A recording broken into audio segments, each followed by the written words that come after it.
ไม่มีความคับแค้นใจจงมีความสุขกายสุขใจรักษาตนให้พ้นจากภัยทั้งปวงเถิด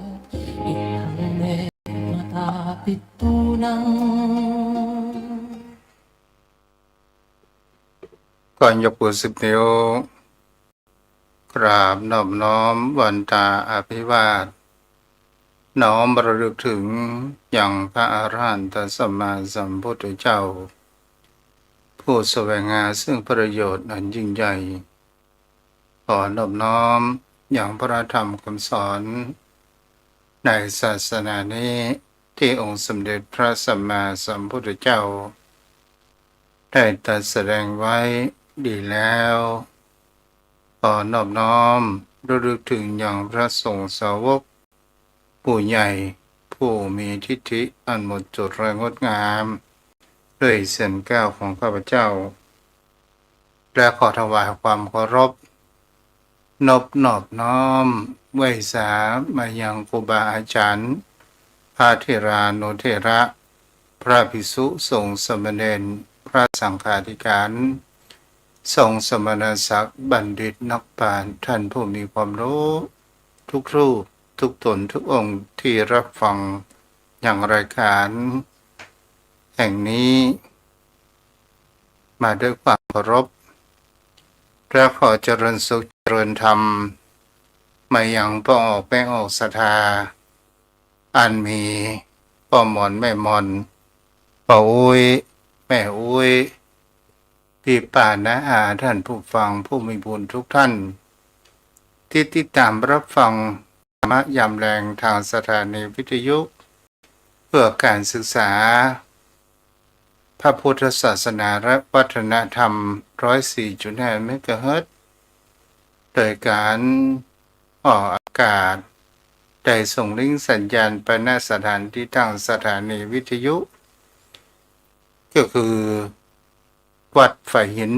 ตำบลสุเทพอำเภอเมืองจังหวัดเชียงใหม่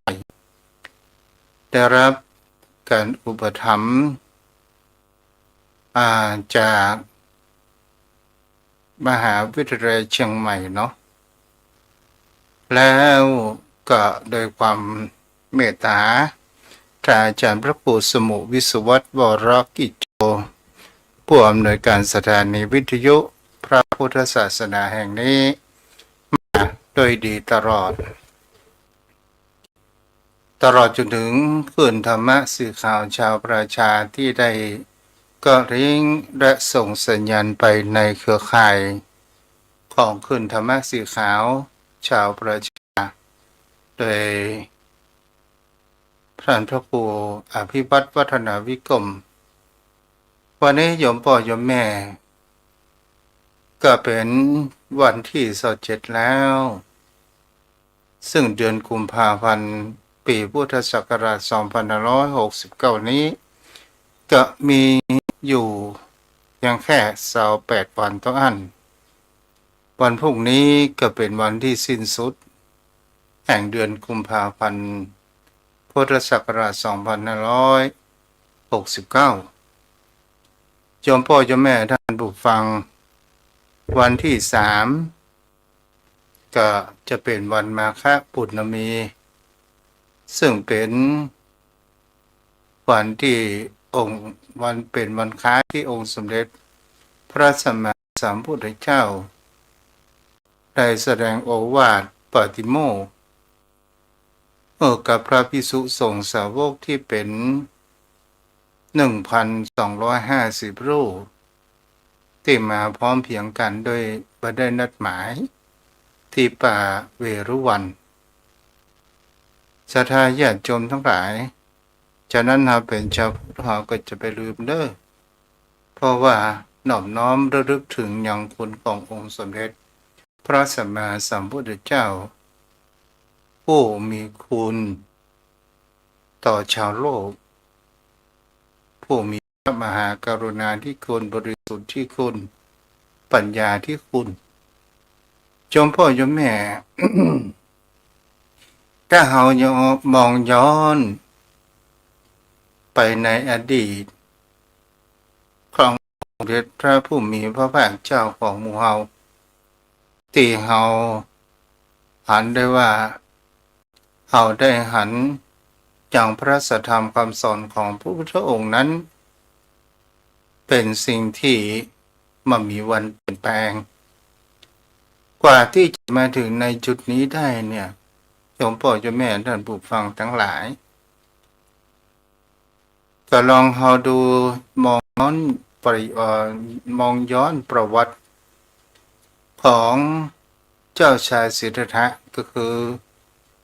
อันตอนที่ยังไม่ได้ออกบวชเตื้อ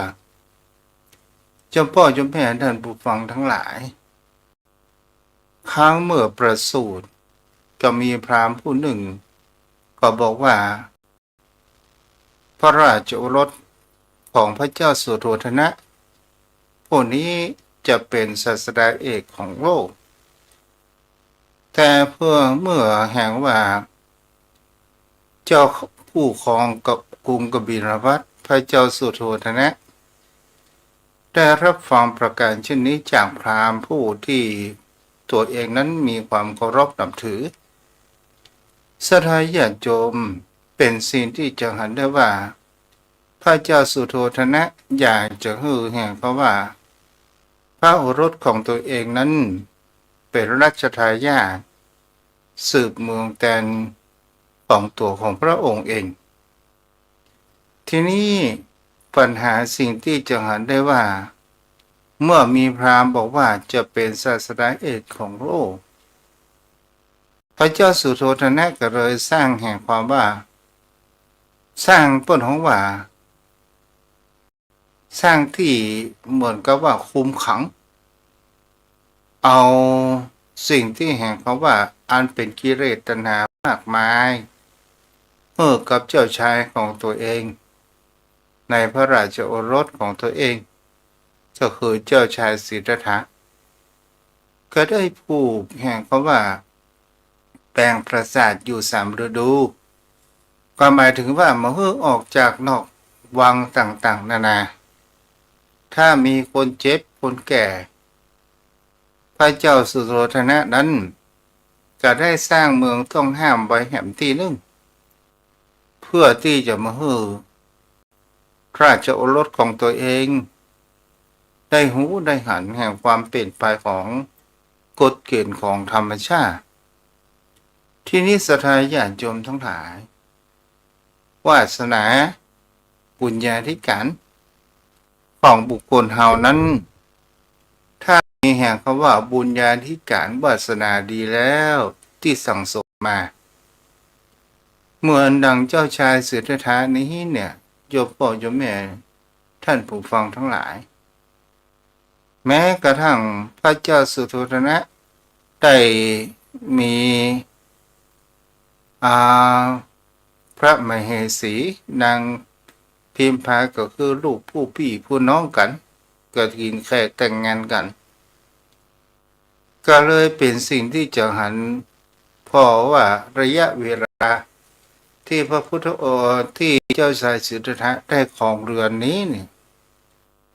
มันก็เป็นสิ่งที่จะหันได้ว่าได้เกิดแห่งความผูกพันแต่วิถีชีวิตของคนเฮานี้เนี่ยโยมพ่อโยมแม่ถ้าบ่ได้ออกจากโหดักจากวังบ่ได้ออกจากบ้านจากจองไปเปิดหูเปิดตาแม้กระทั่งพระสงฆ์องค์เจ้าก็ตามถ้าเมาอยู่กับวัดกับวาวันค่ำเป็นวันค่ำอยู่กับกุฏิวันค่ำเป็นวันค่ำบ่ได้ออกไปทางใดพอนานๆไปมันก็ก่อให้เกิดแห่งความเบื่อได้เช่นเดียวกันเจ้าชายสิทธัตถะนี้ก็เป็นสิ่งที่จะเห็นได้ว่าก็มีความเบื่อหน่ายอยู่ในหัวในวังอยากจะไปท่องเที่ยวเพื่อที่จะไปเองซึ่งมีอามาตย์ผู้รู้ใจก็คือนายชนะได้นำพาไปเที่ยวและบังเอิญก็ไปปะคนแก่แล้วก็ไปปะคนเจ็บ แล้วก็ไปปะคนตาย แล้วก็ไปปะแห่งเขาว่านักบวช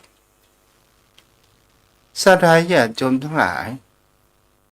เจ้าชายสุเทะก็ได้ถามว่าเหตุประการทั้งสี่นี้จะเกิดขึ้นกับเราหรือไม่นายชนะก็บอกว่าเกิดขึ้นอย่างแน่นอน มันไม่สามารถที่จะหลีกเลี่ยงได้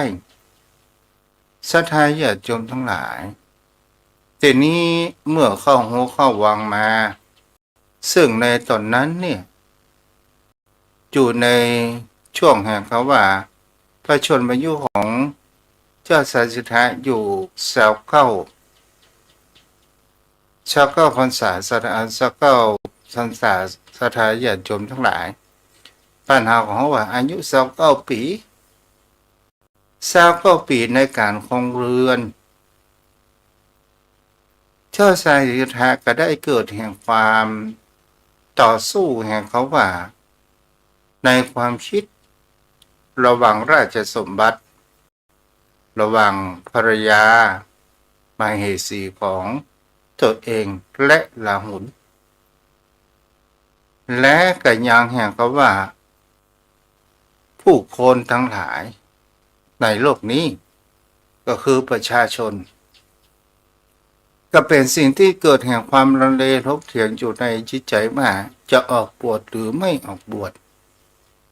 ถ้ามาออกบวชเฮาก็แสวงหาแห่งความสุขอันเป็นนิรันดร์นั้นบ่เจอหมายถึงเขาว่าแสวงหาแห่งความพ้นทุกข์ก็คือโมกขธรรมโมกขธรรมก็คือหาธรรมที่พ้นทุกข์ในที่นี้ก็เป็นสิ่งที่เจ้าชายสิทธัตถะนั้นในช่วงนั้นก็เป็นช่วงสิ่งที่จะหันได้ว่าเป็นช่วงดึกก็ได้เกิดแห่งความตัดสินใจอย่างเด็ดขาดเพื่อที่จะโปรดยังมหาชนถ้าเราค้นพบแห่งธรรมอันเป็นเหนือสุขเหนือทุกข์อันเป็นนิรันดร์หมายถึงก็ว่าในตอนนั้นนี่จะเอาชนะแห่งความเกิดแก่เจ็บตายประการเช่นนี้และแสวงหาแห่งความสุขที่เป็นสิ่งที่แห่งเขาว่า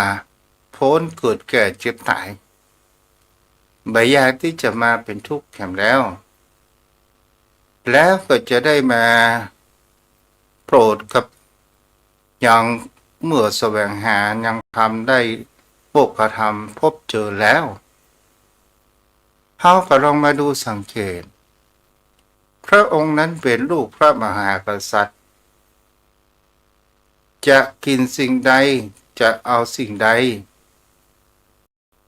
ก็ได้อย่างในระมิดเกิดขึ้น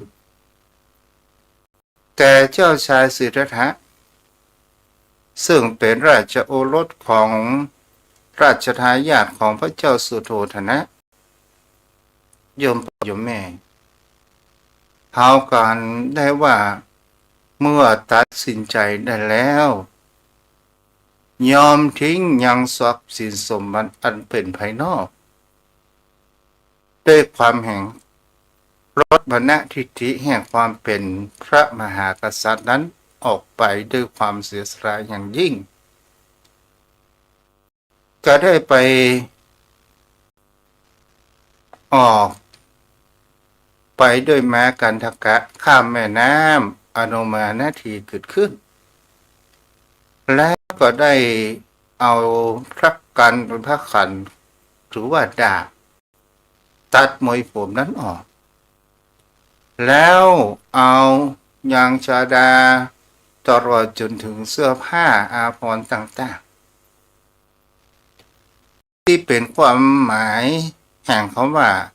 ลูกของกษัตริย์ได้ให้นายชนะนั้นกลับไปบอกกับพ่อเราลองดูว่าเจ้าชายสิทธัตถะนั้นก็ได้เอายางผ้ากาสาวพัสซึ่งผ้าที่อันมีความหม่องคล้ำแล้วก็ได้โกนผมปรงผมของตัวเองแล้วก็ได้ กำจัดแห่งเขาว่ามานะทิฏฐิแห่งความเป็นกษัตริย์นั้นออกไปในแห่งเขาว่าความโกนศีรษะนั้นของตัวเองนั้นออกไปเมื่อเป็นประการเช่นนี้ก็ได้ไปแสวงหายังครูบาอาจารย์ผู้ที่ยังเปิดห้องว่าในตอนนั้นก็เป็นนักพจน์ดาบทเพราะว่าในยุคก่อนพุทธกาลจะมีลัทธิต่างๆนานาที่แสวงหาแห่งเขาว่าโมกขธรรมแห่งความหลุดพ้นเกิดขึ้นทีนี้ก็ได้ไปแสวงหาครูบาอาจารย์ด้วยการเดินทางอิ่มพ่องอิ่มพ่องเมื่อเจ้าชายสิทธัตถะนั้นมามีคนรับใช้ติดตามก็จนเดินทางไปถึงแห่งก็ว่าเมืองราชคฤห์และทีนี้เนี่ยก็เดินแห่งเขาว่าลดมานะทิฏฐิของตัวเองได้ถืออย่างปวดเขาว่าภาชนะที่ขอเข้ากับเจ้าบ้านก็ด้วยแห่งเขาว่าเศษอาหารกับเจ้าชายสิทธัตถะนั้นเพราะว่าเปื่อนดังคนขอทานสดาญาติโยมทั้งหลายของกินอันเป็นเศษเด่นนั้นก็เป็นสิ่งที่ก่อให้เกิดแห่งความบูดเจ้าชายสิทธัตถะนี้ก็หารประการเช่นนั้นว่ามันกินยากถึงจะคืนลงไปนั้นก็ยากแสนยากโดยแห่งคำว่าลดคำว่าความเป็นกษัตริย์ลดมานะของในจิตใจของตัวเองยอมคืนกินเข้าไปเพื่อเกิดแห่งคำว่ามีชีวิตอยู่นี่คือความเสียสละมากก็ได้ไปพบอย่างครูบาอาจารย์ก็คืออุทกดาบทอาราดาบทสทายญาติโยมทั้งหลายแต่ก็ตั้งใจปฏิบัติอย่างตามหลักธรรมคำสอนของดาบททั้งสองแต่ก็ได้เพียงแค่ฌานหมายถึงเขาว่าการนั่งทำสมาธิทำให้จิตใจสงบมีความสุขุมนุ่มลึกแล้วเมื่อคลายออกจากกันคลายฌานหรือว่าออกจากสมาธิแล้วกิเลสมันก็ฟุ้งอยู่เพราะเหตุที่แห่งคำว่ามันฟุ้งอยู่ก็เพราะว่าตาเฮาก็หารูปหูเขาก็ได้ยินเสียงลิ้นก็ได้ริมรสจมูกเปิดเพราะว่ามันยังมีกิเลสอยู่ก็เลยมุดไส้มุดภูมิของครูบาอาจารย์แล้วแต่พระองค์ว่าทางนี้ยังบ่ได้แห่งความหลุดพ้นเตื้อก็เดินทางยังไปแม่น้ำเปิดห้องว่า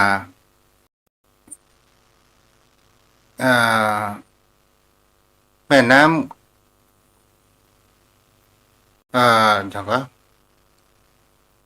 พุทธคยาเนาะอุรวิราเสนานิคมอยู่ในที่หั่นจะได้ฝึกปรือโดยมีการแห่งเขาว่าปัจจเกแห่งเขาว่าปัจจวัคคีย์นำโดยการแห่งเขาว่าอัญญาโกฏัญญะเพราะว่าในสมัยนั้นเนี่ยในลัทธิต่างๆมีการทรมานอดร่างกายเจ้าชายสิทธัตถะก็ได้ฝึกปรือได้ทำดูแต่สิ่งที่จะหันได้ว่ากั้นลมหายใจกดเพดานและไม่ยอมกินเข้าไปอาหารร่างกายมันก็สู้ผอมเกิดขึ้นเสียงก็ออกจากหู และทีนี้เนี่ยพระองค์บอกว่าเราก็คงจะเดินสายทางที่บ่ถูกต้องมันตึงมากเกินไปเลยทีนี้หันมาทางบำเพ็ญทางด้านจิตหมายถึงว่าใช้ในการวิเคราะห์ระทบทวนพิจารณาก็คือใช้ปัญญานั่นเองสนายญาติโยมทั้งหลายกลับมาดื่มน้ำแล้วก็ไปนั่งจู่ยังแม่น้ำแล้วก็นั่งที่ไม้ลังแล้วก็ไปนั่งที่ต้นโพบังเอิญก็มีนางสุชาดาก็ได้มาพบไปเจอตอนแรกก็นึกว่าเป็นเทวดาเพราะมีแห่งคำว่ามีรัศมีได้เอาเข้ามาทุปยานนั้นถวายเมื่อประการเช่นนี้ปัญจวัคคีย์ทั้งห้ากันนี้ไปอยู่ป่าอิสิปตนะมฤคทายวันแต่เราก็หันได้ว่าเมื่อพระองค์ได้บำเพ็ญเพียรจะหนุนบรรลุเป็นพระสัมมาสัมโพธิญาณแล้วก็ยังอยู่ที่ยังพุทธคยาอยู่หรือว่าที่พระองค์นั้นตรัสรู้แต่ยังเมื่อหมด7 วันแล้วก็คิดถึงครูบาอาจารย์ผู้บาอาจารย์นั้นก็ไม่มีแล้วก็เลยคิดถึงคุณอย่างพระปัญจวัคคีย์ทั้งห้าโยมพ่อโยมแม่ท่านผู้ฟังในที่นี้เนี่ยที่รูปทุนำเสนอในคุณขององค์สมเด็จพระสัมมาสัมพุทธเจ้าทั้งเป็นเจ้าชายสิทธัตถะว่าความเสียสละอันยิ่งใหญ่ที่พระองค์นั้นได้ตรัสรู้เป็นพระสัมมาสัมโพธิญาณผู้เป็นผู้รู้แห่งผู้รู้แจ้งแห่งโลกทั้งสามโยมพ่อโยมแม่ท่านผู้ฟังทั้งหลายและก็เป็นสิ่งที่เราจะเห็นได้ว่าหลักธรรมคำสอนของพระองค์นั้นมีอยู่มากมายบางคนก็บอกว่าหลักธรรมคำสอนทางพระพุทธศาสนานี้เป็นหลักธรรมที่มีความล้าสมัยเป็นหลักธรรมที่มีคุณค่าแท้ที่จริงแล้วหลายโยมพ่อโยมแม่หลักธรรมขององค์สมเด็จพระสัมมาสัมพุทธเจ้ามีอยู่มากมายทั้งเข้าใจง่ายและเข้าใจยากเข้าใจง่ายก็คือหลักธรรมแห่งคำว่าผลของว่าพุทธพจน์ที่ตรัสอยู่ในพระไตรปิฎกอันเป็นพระสูตรอันที่เป็นวิชาการมากก็คือพระอภิธรรมเราก็ลองมาดูว่าพระองค์ก็ไม่ได้อย่างให้เข้าใจยากแต่เพราะว่ามันเป็นภาษามคธและมาแปลเป็นภาษาไทยมันเป็นภาษามาตรฐานเราก็ลองมาดูว่าพระองค์เปรียบอายตนะภายในและภายนอกที่มันมากระทบกันเหมือนดังสัตว์6 ชนิดผลของว่าตานี่เหมือนงูหูเหมือนจระเข้จมูกนั้นเหมือนนกลิ้นเหมือนกับลูกสุนัขกายเหมือนสุนัขจิ้งจอกใจเหมือนลิงแล้วที่ชอบเที่ยวอยู่ในป่าไม้โยมพ่อโยมแม่เราจะเห็นได้ว่าตาเหมือนงูหมายถึงว่างูนี่มันชอบสอดส่องที่ลุ่มที่ดอนที่สูงมันบ่พออันนี้ก็เป็นสิ่งที่คนเราจะเห็นได้ว่า สิ่งที่บุคคลเฮานั้นเนี่ยเฮาชอบสอดตาของเฮานั้นไปทุกสิ่งทุกอย่างพอที่กลุ่มที่ดอนมามองในแข่งเขาว่าสูงหมายถึงเขาว่ามองในสิ่งที่มันเป็นสิ่งที่มันเย้ายวนเป็นละครเป็นดนตรีเป็นการละเล่นต่างๆนานานี่แหละพวกเขาว่าสายตาของคนเฮานั้นมันมองสูงหมายถึงเขาว่าถ้ามีคนบอกว่าพระสงฆ์องค์พระเจ้ามาหลายตนในรูปขันธ์นาถเปิ่นแม่โปรดเมตตาเปิ่นเดินธุดงค์มาเป็นขบวนใหญ่เฮาฟังแล้วเฮาหันแล้วเฮาก็มีความเฉยๆแต่ถ้าว่ามีคนบอกว่ามีดาราเป็นขบวนมาหลายคนขนาดนั้นเฮาจะโล่นไปพอนี่ก็เช่นเดียวกันสถานญาติโยมทั้งหลายต่อมาหูล่ะหูเหมือนดังจระเข้จระเข้นี้มันชอบที่แห่งเขาว่าวังโวนแม่น้ำที่อันมีแห่งเขาว่าลึกๆอันเป็นที่แห่งว่าความสงบแต่มันก็อยู่ที่วังโวนสถานญาติโยมทั้งหลายหูเฮาเนี่ยถ้าเฮาอู้ไปแล้วเรื่องดีก็ผ่านหูเรื่องบดีก็ผ่านหูมีสปะสปันที่มันเข้ามาแล้วก็เป็นสิ่งที่เฮาจะหันได้ว่าบางสิ่งบางอย่างบางเรื่องเฮาไม่ยอมปล่อยให้มันผ่านไปเรื่องที่สบายใจเฮาปล่อยมันผ่านไปเสียแต่เรื่องที่มันเป็นความเจ็บช้ำน้ำใจน่ะเฮายังบ่ปล่อยผ่านเฮาจะมาปรุงแต่งให้เกิดแห่งความทุกข์นี่หยังถ้าเฮาลองคิดประการเช่นนี้วนไปวนมาอยู่ในกล้องอยู่ในสมองในความคิดของตัวเองมาทบทวนอยู่ตลอดว่ามันจังเฮามัน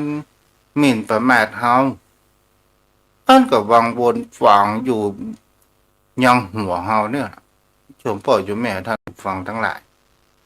ต่อมาเฮาจมูกเหมือนนกกลิ่นเหมือนอากาศเฮาจะทานได้ว่าหูดังของเฮาเนี่ยหูดังของเฮาเนี่ยมันชอบสิ่งที่เป็นอย่างว่ากลิ่นหอมถ้าว่ากลิ่นเหม็นเฮาก็เริ่มที่บ่ถูกอกถูกใจเพราะว่ากลิ่นเหม็นมันมาจากที่ไหนถ้าว่ากลิ่นหอมกลิ่นน้ำหอมบางคนก็ถูกลมบางคนก็บ่ถูกลมบางคนก็ว่าน้ำหอมมายังมาเหม็นเหงาอย่างนี้เป็นต้นจมูกเหมือนนกสถานญาติโยมทั้งหลายเปิ้นปิ้งชิ้นที่ไหนปิ้งปลาที่ไหนอยู่ห่างสักกี่กิโลมันกับนมมาสามารถที่จะไปจับจิตจับใจได้ว่าโอ้กินปิ้งนี่โอ้เหนียวยวนขนาดขอไปซื้อสัก2-3 ไม้ละอย่างนี้เป็นต้นต่อมาลิ้นเหมือนลูกสุนัขเนี่ยมันเป็นสิ่งที่จะเห็นได้ว่าลิ้นของคนเฮาเนี่ยมันก็ชอบลิ้มรสเหมือนกับว่ามันชอบอยู่ในเขตแดนของมันเองเขตแดนของมันเองก็คือมีรสหวานรสเปรี้ยวรสเค็มรสเผ็ดวนเวียนอยู่กันอย่างนี้อยู่ตลอดสิ่งที่คนเราไปชอบนะก็คือรสจืดโยมพ่อโยมแม่ท่านผู้ฟังทั้งหลายถ้าเรามองดูไปแล้วเนี่ยถ้าต่อมรับรสของเรามันทำงานผิดประเภทไปเสียแล้วมันก็เราดูไปแล้วเรากินอาหารบางคราว ที่เราเกิดแห่งความรู้สึกเผ็ดเปรี้ยวหวานเค็มวันนี้มันก็เพียงแค่บอกกี่วินาทีต้องอั้นเมื่อมันเฮาเคี้ยวลงไปแล้ว แต่ตอมรับรสเหล่านี้มันส่งไปถึงยังจิตใจของเราเองว่านี้ก็คือรสเค็มไอ้ยังเป็นรสเค็มเพราะว่ามันมีสัญญาจำว่าอันนี้คือรสเค็มแล้วไอ้ยังบอกว่าเป็นรสเค็มแห่งเรานั่นก็คือสังขารตัวปรุงแต่งก็คือความคิดความอ่านของบุคคลเรานี่คือรสเค็มเราจำได้แม้กระทั่งบางครั้งบางคราวคนเรายังจำรสชาติของบุคคลอื่นโอ้เจ้าตัวนี้เนี่ยชอบรสหวานตัวเจ้าตัวนี้ชอบรสเผ็ดตัวเจ้าตัวนี้ชอบกินของพื้นเมืองอย่างนี้เป็นต้นโยมพ่อโยมแม่ต่อมาใจเหมือนดังใจเหมือนดังลิงกายเหมือนป่าศรัทธาญาติโยมทั้งหลายกายเหมือนสุนัขจิ้งจอกก็คือมันสุนัขจิ้งจอกกับแม่นเหมือนป่ากับแม่นสุนัขจิ้งจอกก็คือกายของคนเราเนี่ยมันชอบสัมผัสแห่งความอบอุ่นมันแบบชอบที่เย็นเกินไปหมายถึงว่าสัตว์ต่างเนี่ยร้อนเกินไปก็ดีมันชอบความอบอุ่นความเป็นกลางๆนั้นเกิดขึ้นต่อมาใจเหมือนลิงกายเหมือนป่าจิตใจของบุคคลเฮาเนี่ยเพิ่นเฮาว่ามันบวยกว่าทุกสิ่งทุกอย่างในโลกนี้ถ้าเฮาบ่ได้ฝึกปรือมันถ้าเฮาฝึกปรือมันมีสติมันมีปัญญามันก็จะมีความยับยั้งชั่งใจเกิดขึ้นอุปมาก็เหมือนดังว่าเบรกถ้าว่ารถเบรกแตกศรัทธาญาติโยมทั้งหลายถ้ารถเบรกแตกไปจนหั่นจนนี่เกิดแห่งความเสียหายต่างๆนานาเกิดขึ้นก็เหมือนจิตใจที่ขาดสติมามีสติกำกับอยู่เฮาก็ลองพอเวลาเฮาโกรธ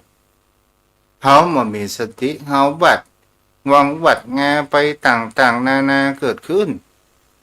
แล้วก็ก่อให้เกิดแห่งความเดือดร้อนเกิดขึ้นมาอันนี้ก็เป็นสิ่งที่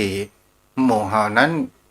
ก็ลองดูสังเกตได้หันว่าองค์สมเด็จพระสัมมาสัมพุทธเจ้าได้อุปมาอายตนะภายในภายนอกซึ่งมันเป็นแง่ปากข้อดีและร้ายมันก็มาจากประสาทห้าก็คือตาหูจมูกลิ้นกายของเฮานี่แหละที่มันส่งผลให้ก่อให้เกิดแห่งคำว่าถ้าเฮามีรู้จักในขันธ์ห้าในระบบในร่างกายของคนเฮาถ้าเฮามีสิ่งที่รูปตาหูจมูกลิ้นรูปเสียงกลิ่นรสมันมาถูกต้องตาหูจมูกลิ้นกายใจของเฮามันก็จะก่อให้เกิดแห่งกระบวนการที่มีเกิดแห่งความปรุงแต่งเกิดขึ้นนั่นก็คือเวทนาสัญญาสังขารและวิญญาณถ้าเฮาไปประการที่นี้คงก็บ่เข้าใจมันก่อให้เกิดแห่งคำว่าความรู้สึกความจำความคิดและก็เกิดแห่งความรู้เกิดขึ้นเราจะเห็นได้ว่าความรู้สึกถ้าเราอย่างเข้ามากระทบตาของเรากระถามเราจะรู้สึกสุขหรือว่าจะรู้สึกทุกข์มันก็ขึ้นอยู่แห่งคำว่าตัวแห่งความจำและความคิดซึ่งมันเป็นตัวแห่งคำว่าปรุงแต่งเกิดขึ้นที่เราเห็นว่า คนในลักษณะนี้เป็นคนสวยงดงามไอ้อย่างเขาว่างามล่ะสถาญาติโยมทั้งหลายความงามมันมีที่สิ้นสุดหรือไม่หมายถึงเขาว่าบุคคลนี้เนี่ยที่เขาหันว่างามมันถูกสเปคของเขาเรียกว่างามมันเป็นเพียงแค่งามเปลือกนอกความงามนี้มันก็มามีความจีรังระยั่งยืนเกิดขึ้นคนเฮานี้บางครั้งบางคราวเป็นทาสของกามมาคูณหันคนงามแล้วเนี่ยเปิ้นมาเล่นตัวกับไปข่มขืนเปิ้นเอาไปเอามาก็ต้องโดนโทษประหารเกิดขึ้นสถาญาติโยมทั้งหลายก็เพราะว่าผ่านแห่งความงามปรุงแล้วมีความจำได้ว่านี่คนสวยคนงามและมีความคิดอยากจะเป็นเจ้าของแต่มีความคิดอันชั่วร้ายเลยประพฤติร้ายก็เลยต้องถูกคุกตารางต่างๆนานานั้นอย่างนี้แหละโยมพ่อโยมแม่แต่ถ้าว่าเราได้ยินเสียงพระสงฆ์องค์ข้าเจ้าเจริญพุทธมนต์หันยังพระสงฆ์องค์ข้าเจ้าแล้วเราเกิดแห่งความทรงจำว่าอ๋ออันนี้คือนักบวชและมีความคิดปรุงแต่งเกิดขึ้นไปว่ามีความสุขใจแต่บางคนวัดบ่เข้าพระบ่ไหวเราบ่ทิ้งสถาญาติโยมทั้งหลายถ้าประการเช่นนี้หันพระสงฆ์องค์ข้าเจ้ามาเดินบิณฑบาตกลัวพระสงฆ์องค์ข้าเจ้าหันก็เลยบิดหลังต่ำซึ่งมันก็มีในธรรมหาวิบากกันนะวิบากคนที่บิดหลังต่ำทำมาหื้อหันพระสงฆ์องค์ข้าเจ้าเปิ้นลงมาเกิดมาเจิดหน้าตาบอดปะอันนี้แม่ไปออกไปนะต่อมาสถาญาติโยมพ่อโยมแม่นั่นผู้ฟังฉะนั้นเนี่ยสิ่งที่ดีก็ตามสิ่งที่บดีก็ตามมันก็ขึ้นอยู่ที่จิตใจของบุคคลเฮาและสิ่งแวดล้อมในการฟูมฟักแห่งจิตแห่งใจของบุคคลเฮาจะเห็นได้ว่าบางท่านบางคนมีพ่อแม่ที่ดีบางท่านบางคนมีพ่อแม่ที่บ่ค่อยดีเมื่อในฐานะของคนเฮานั้นเป็นลูกถ้าว่าพ่อแม่ที่ดีคอยฟูมฟักบอกผิดบอกถูกบอกอะไรเป็นที่สิ่งที่ควรทำและไม่ควรทำลูกเต้าเข้าปั้นนั้นก็มีความเจริญรอยตามคำสอนของพ่อของแม่แต่บางท่านบางคนพ่อก็ขี้เหล้าแม่ก็ขี้เหล้าแต่เอาลูกไปฝากยางผู้มีพระคุณก็คือปู่ย่าตายายบ้านเฮาของว่าพ่ออุ้ยแม่อุ้ยถ้าว่าพ่ออุ้ยแม่อุ้ยเปิ้นเป็นคนศีลคนธรรมมันเขาวัดเขาว่าจากพ่อฐานะบดีเป็นผู้พันแห่แรงมาหัวก๊อกเมียก๊อกแต่ลูกนั้นเป็นคนดีเมื่อลูกเป็นคนดีแล้วทีนี้แหละสถาญาติโยมทั้งหลายเมื่ออยู่ตัวปู่ตัวย่าตัวตาตัวยายก็ตามเมื่อปู่ย่าตายายเพื่อนเป็นคนดีมีศีลมีธรรมก็เป็นสิ่งที่เราจะหันได้ว่ามันก็มีความเปลี่ยนแปลงได้แต่ถ้าว่าอยู่กับพ่อกับแม่มาเมินก็จะเป็นเจริญรอยต่างกับพ่อกับแม่เพราะว่าแบบอย่างอาจจะให้ได้ว่าแบบเนี่ย เป็นสิ่งที่สำคัญมากที่สุดในการจัดสร้างอะไรอย่างก็ตามแบบจะออกมางามมางามมันก็อยู่ที่แบบอย่างของพ่อของแม่ก็เช่นเดียวกันมันก็อยู่ที่แบบเราจะทำแบบอย่างใดเนาะโยมพ่อโยมแม่ในที่นี้ก็หมายถึงเขาว่าเป็นตัวอย่างเอาละโยมพ่อโยมแม่วันนี้มีหลายเรื่องด้วยที่อ่าจะอู้ต่อเวลามันก็เหลือน้อยเนาะ เดี๋ยวก็อู้กับป้านานก่อนเนาะ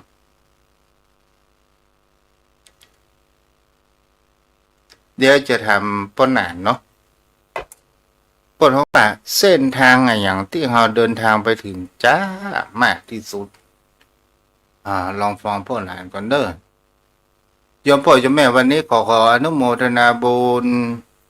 กับแม่ประณียวนดวงเนตรที่ได้เป็นเจ้าภาพยังโต๊ะไม้คือลูกโต๊ะ1,500 บาทท่านพระพุทธเจ้าด้วยความเคารพเจ้าใครจะเป็นเจ้าภาพโต๊ะไม้ไว้กับวัดกับวาเนาะก็ร่วมทำบุญได้เด้อป้อนานสยันให้อย่าเป็นสักตัวเนาะ เดี๋ยว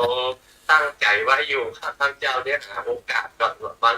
จึงมีวิธีมันถ้ามันจะรออ้อนต่อมากับกระเดียวก่อนมันจึงจะได้ไปอยู่ท่านเจ้าครับป้อนานไว้ซะแล้วอนุโมทนากับแม่นี่ตัวแม่หนูเนาะจะดีแม่กว่าได้ร่วมทำบุญค่าเน็ต200 บาทป้อนานข้าไว้สาครับจะถามคำถามป้อนานเด้อไว้สาครับทางไอ้อย่างที่มันไก่และไปถึงทางที่ไปถึงพระไปถึงจ้าทางที่ผ่านเนี่ยท่านพระพุทธเจ้ามันไปถึงแต่มันถึงจ้ามันก็ถึงนะแต่เจ้าว่ามันถึงครับท่านพระพุทธเจ้าตามสำเร็จเข้าสู่พระนิพพานนะครับมันมีทางที่นานที่สุดคือการเวียนว่ายตายเกิดเป็นระยะทางที่ยาวไกลที่สุดถ้าเฮามาอู้ว่าป้อนานว่าทางที่ถึงคืออะไรอย่างป้อนาน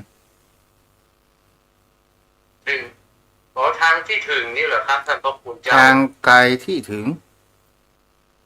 มันไกลได้ถึงไหมก็ครับท่านเจ้าเจ้าก็คือทางหลุดพ้นหรือครับท่านพระคุณเจ้าทางเดินเนาะทางเดินครับไว้สาครับก็คือทางเดินอันกว้างไกลถ้าเฮาอู้ง่ายๆก็คือทางที่เฮาไปหาญาติหาพี่หาน้องเนี่ยมันถึงใช้เวลา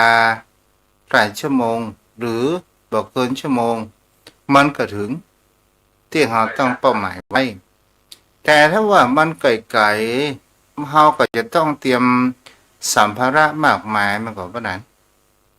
ก็เป็นเช่นนั้นครับท่านพระคุณเจ้าสัมภาระมากมายที่เราควรจะเตรียมอย่างป่ะนั้นบ้างพูดถึงทางโลกียธรรมนี่เหรอครับท่านพระคุณเจ้าก็คือทรัพย์สมบัติอาหารเสบียงพาหนะการเดินทางแล้วป่ะนั้นว่าอย่างที่มันขาดไปได้ที่ขาดไปได้ก็คือความตั้งใจของเราแม่นบ่ครับท่านเจ้าสตางค์กะเงินเป็นปัจจัยหนุนในความสะดวกมันก็เป็นความส่วนถูกอยู่ครับท่านพระคุณเจ้าและก็องค์ประกอบก็มีหลายอย่างที่จะไปสู่ความสำเร็จได้ครับท่านเจ้าครับอย่างเปิ้นเขาว่าเวลาในการเดินทางของคนเฮาเนี่ยทางเป็นทางที่เฮาสัมผัสหันในรูปแห่งความว่ารูปธรรมเป็นสิ่งที่เราจะไปถึงได้ด้วยความแห่งความตั้งใจอย่างเช่นถ้าว่ามีงานพี่น้องอยู่กรุงเทพกรุงนาหรือว่าอยู่ทางภาคอีสานเขาก็ต้องเดินทางมันไปถึงอยู่ จะแล้วก็ถ้าเป็นต่างประเทศเราจะไปองค์ไปแอวหรือว่าลูกไปห้ามไปเรียนต่างประเทศถ้าเรามีปัจจัยพร้อมเราก็สามารถที่จะขึ้นเครื่องบินได้นั้นอยู่ แต่ทางที่จะมีแห่งเขาว่าอัฏฐวัตตะเนี่ยก็คือเป็นสิ่งที่เราจำได้ว่าก็คือการเดินทางแห่งวัฏสงสารเวียนว่ายตายเกิดเนี่ยมันต้องเตรียมเสบียงทรัพย์แห่งเขาว่าบุญทรัพย์บำเพ็ญเพียรแห่งเขาว่าตบะธรรมบำเพ็ญเพียรแห่งเขาว่าประพฤติศีลต่อผู้ธรรมบำเพ็ญบารมี แม้กระทั่งพุทธองค์ก็ยังใช้เวลาหลายอสงไขยเอาว่าไหนเนาะถ้าเปรียบเทียบนั้นพระพันธพุทธเจ้า เพราะว่าเมื่อมีความอดทนวิริยะความบักบั่นเป็นพาหนะเมื่อมีธรรมะมีองค์แปดเป็นอาวุธในการเดินทางที่จะเข้าสู่พระนิพพานคือความหลุดพ้นครับท่านเจ้าครับเจ้าแต่ถ้าเรามองมาปัจจุบันเนี่ยเอานิพพานในโลกแห่งความเป็นจริงของเราดีกว่านั่นคือความสงบแห่งจิตแห่งใจความเยือกเย็นความสุขุมความรอบคอบนี่ก็เป็นสิ่งที่จะเห็นได้ว่านิพพานบนดินถ้าคนเรามีสติมีปัญญามีความสุขุมรอบคอบเนี่ยมันก็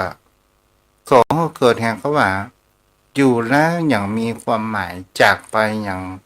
มีคุณค่าแล้วปะนั้นครับมันเป็นคันนิการนิพพานคือนิพพานชั่วครู่ชั่วคราวที่หาได้ในโลกมนุษย์ของเรามันเป็นสิ่งที่เกิดความดีใจเบิกบานใจในชั่วขณะหนึ่งนะท่านเจ้าแต่บัดทิ้งดับโดยสิ้นเชิงนะท่านเจ้าครับขอให้เป็นคนที่มีจิตใจมีแห่งเขาว่าเมตตามีศีลมีธรรมแล้วเมื่อเรามีเมตตามีศีลมีธรรมเอื้อเฟื้อเผื่อแล้วมันคนเรามันแค่เราอย่างเราบ่ได้หวังผลเราด้วยแห่งความสัจใจจริงมันก็ก่อให้เกิดแห่งความอิ่มบุญกุศลนี้เนี่ยมันก็จะสนองย้อนมือเฮาในภายหลังเกิดขึ้นจะเป็นการที่เฮาจะเกิดเคราะห์ร้ายกลับกลายเป็นดี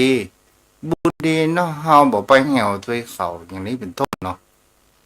ครับเป็นเช่นนั้นคือการนี่เป็นการเสียสละเนาะเป็นการที่ตัดถึงความมัจฉริยะความทันนีออกจากตัวโดยที่บ่หวังผลแต่มันมีอานิสงส์ของมันเหมือนกับเฮาคนอื่นเนี่ยเฮาก็บ่ได้หวังผลจะตอบแทนว่าเพิ่นจะต้องมาตอบแทนคุณเฮาแต่ว่าผลอานิสงส์ที่คนผู้รับได้รับจากเฮานั้นเพิ่นจะระลึกถึงความดีที่เพิ่นได้รับของเฮานั้นเป็นผลอานิสงส์ที่เฮาเพิ่นจะได้รับครับท่านเจ้าครับเจ้าส่วนแห่งความสุขและความทุกข์เนี่ยอันนี้ตามความรู้สึกตามความเข้าใจของทุกเจ้าเด้อถ้าคนเฮาอยากจะมีความสุข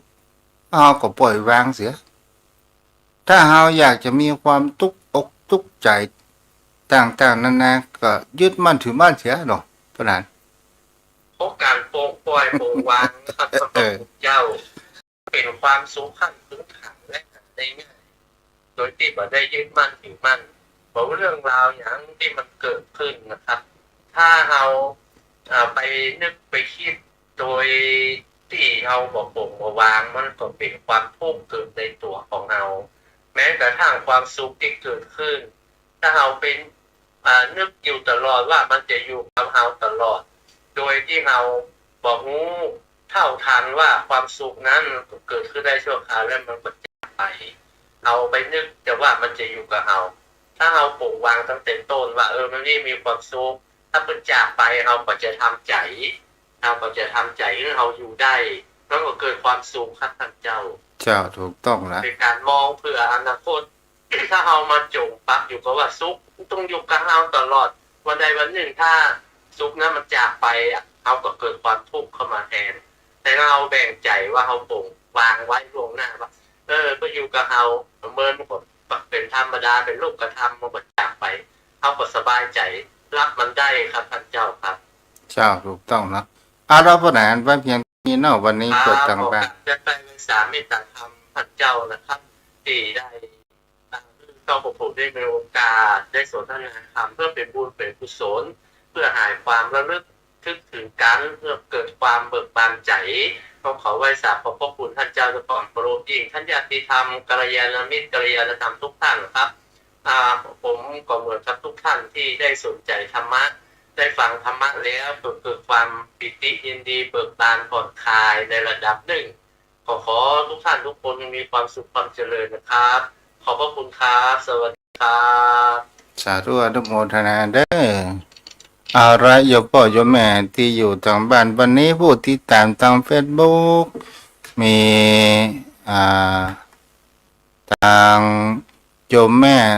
สมศรีน้อยปัญญาแล้วผู้ใจ Facebook ว่าการเข้านึ่งปิ้งย่างสปะเด้อเนาะที่รับฟังและแม่จุนศรีภาชาต่อมาไผรับโทรศัพท์สายแรกฮัลโหลมาจากการครับผมครับฟังแล้วเป็นจะได้พ้องฮะ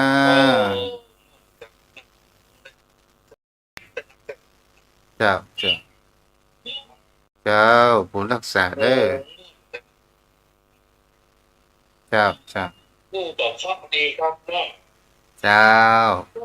ดีเจที่หาตัวจับยากเหมือนกันครับโอ้จะไปโยกันเด้อ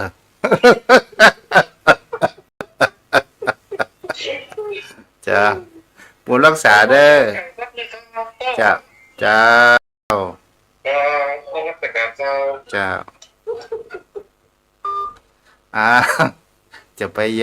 โยกันเด้อมันจะเหลิง0631639950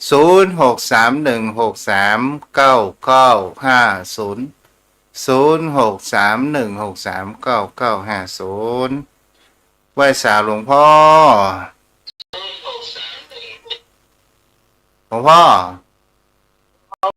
นอนฟังอยู่ครับจ้านอนฟังแล้วต้นเหมือนกันอาจารย์ผมบอกมันได้ไปแล้ว80แล้วอ่ะผม80แล้วอาจารย์80ประกาศ24แล้วรับไม่ไหวแล้วบ้างสงสัยแต่ก็ได้บ้างเนาะไม่เป็นไรหลวงพ่อเก่งเนาะอยู่ไปฟังไปจ้ะไปใช้เหมือนกันจ้าครับไปสาครับใส่ของไปโทรมาที่บันโซนกันเข้ามาเนาะโทรเข้ามาได้เด้อ063163นี่เราอ่อนสังกับแปลงแก้นี่เจริญพรเสือหวยนี่บอกพิษพลาดเลยแม่พรกรมอุตุกะ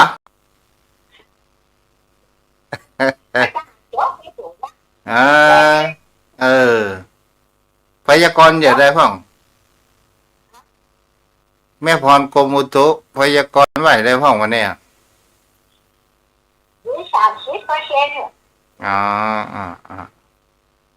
เจ้าสุขสบายดีนะแม่เนาะ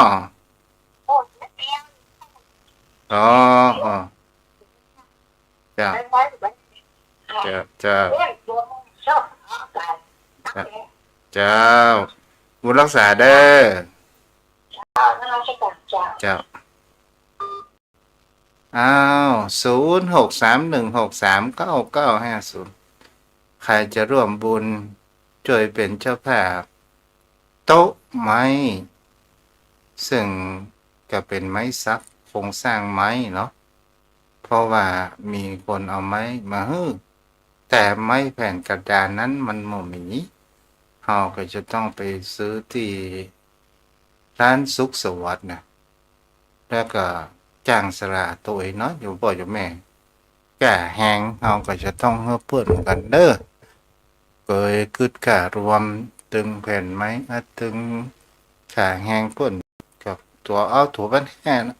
อินดูโยมพ่อโยมแม่เนาะแล้วเราก็จะได้สลักชื่อตัวก็มีเจ้าศรัทธาท่านแรกก็คือแม่ปรณียวนดวงเนตรเนาะแม่ก็ได้อุปถัมภ์อุปถากยังตนตัวหลุกตัวมาอยู่โดยตลอดจอมพ่อจอมแม่ท่านผู้ฟัง